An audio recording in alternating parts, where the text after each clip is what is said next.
So one thing I like to kind of evaluate when I talk to my advanced players is this thing called mental imagery, or mental practice rather, and motor imagery.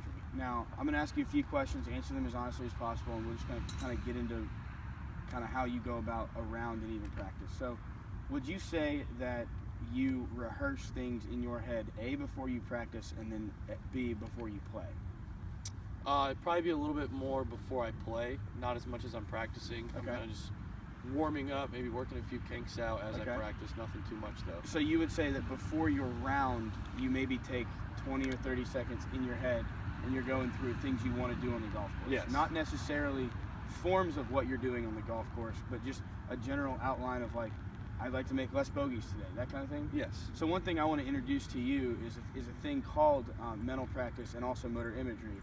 And it's actually taking in your head kind of snapshots and visuals of you going through doing things in practice, and it's actually proven to make people better golf. It's actually proven to make transfer learning, kind of easier to get through and quicker to get through. So one thing that we'll try to do, and there's not really a way we can demonstrate it right now, but I'd like to see you try before we meet to develop a plan and develop a way to do this. And you can do it on the putting green, you can do it on the driving range, you can do it on the chipping green. I'd like you to, there's really two ways you can go about it. It's forms practice and outcomes. So basically I'd like you to do both in some way, and that would be sit down and in your head go through the putter's going to look like this when I'm over the ball.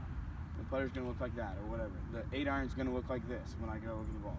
And then once you're through that process, you can go ahead and hit the ball and we can see kind of the differences of how things go. And we can that'll be our next lesson, is kind of seeing the motor imagery and mental practice and how it affects you. And you can do it in big picture as well as small picture. That's just something we're going to move forward with. I think it'll help you at least a little bit and kind of work through kind of things like that.